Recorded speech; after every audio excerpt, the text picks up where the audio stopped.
back. We are celebrating National Hip Hop History Month and the 50th anniversary of the movement. We're going to look beyond the music and take a deeper dive into the culture and its connection to social justice movements. Joining me now is Dell Hamilton with the Hutchins Center for African and African Research at Harvard, and Layla Amatullah Bahrain. She is the curator of a new exhibition at the Ethelbert Cooper Gallery of African and African American Arts. It's called Day One DNA, 50 Years in Hip Hop Culture. The collection is one of the world's largest private repositories of hip hop ephemera and artifacts. Welcome to you both. How are you today? So let me start. I'm great. Thank you for joining us to talk with us about this.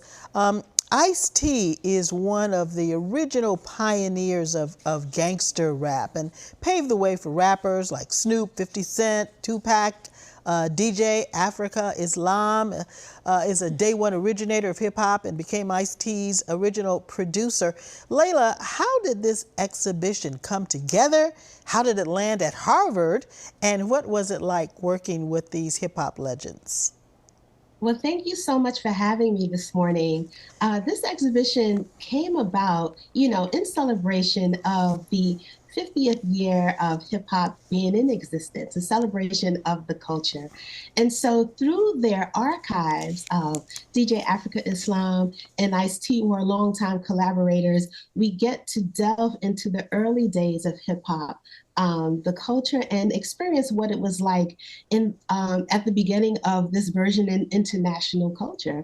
It was an incredible experience going through the archive, which is one of the largest repositories of hip hop ephemera in the world. We get to see, I got to see, and now viewers of the exhibition get to see so many of the objects that were present during the early days. For example, the Technics 1200 turntables that is the original turntables that DJ Africa Islam used at his residency in the Roxy, and the SB 1200 drum and sampling machine that Africa Islam used to produce Ice-T's first album. Layla, there's so much to see, but I have to ask you again, how did this land at Harvard? People don't think of Harvard and hip hop in the same breath. They do. Actually, Harvard has a hip hop archive that was started by Dr. Marcy Morgan. And so I was invited to curate the exhibition, which is the collaboration between Professor Skip Gates and Ice-T and DJ Africa Islam. Okay, so talk more, if you would, about what makes this an immersive experience. You already talked about some of the interesting items in the exhibit. What makes it immersive? Right.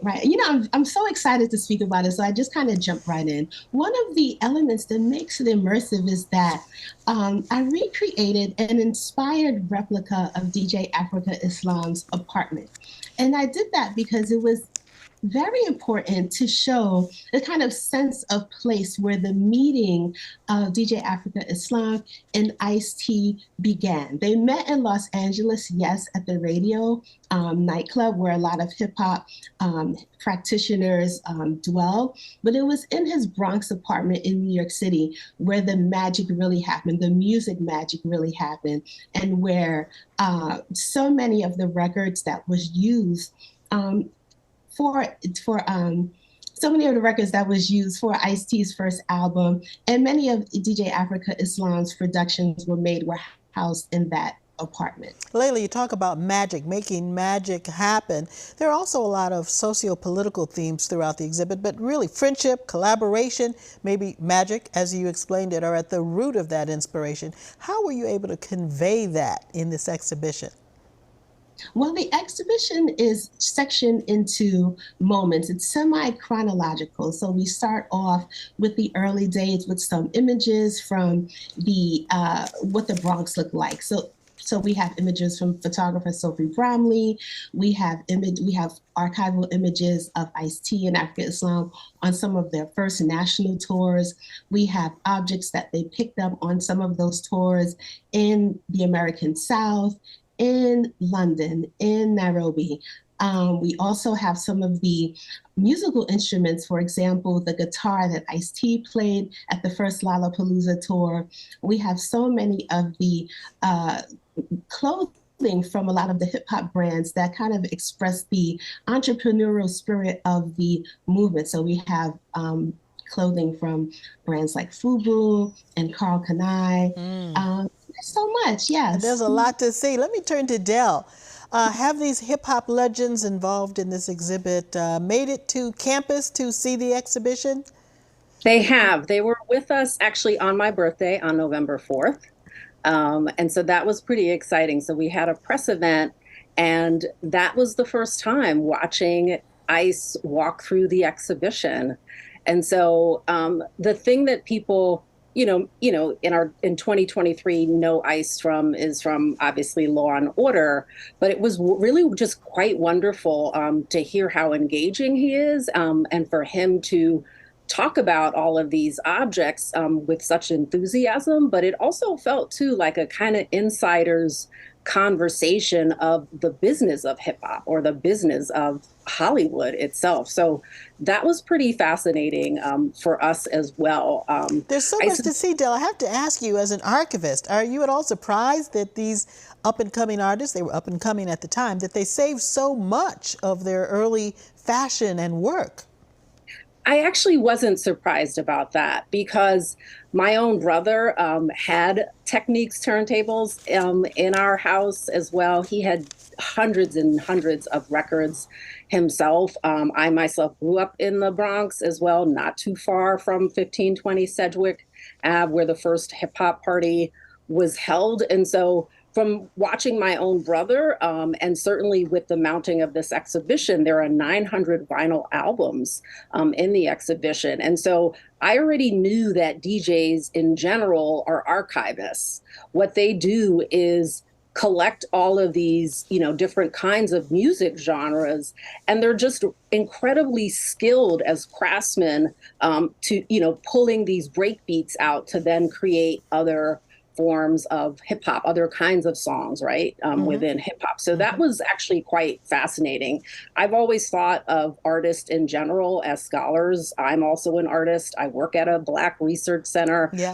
So for me, it wasn't a difficult leap to understand that. Let me ask you how hip hop and this archive at Harvard is used to educate. You offer several classes that cover the genre and culture.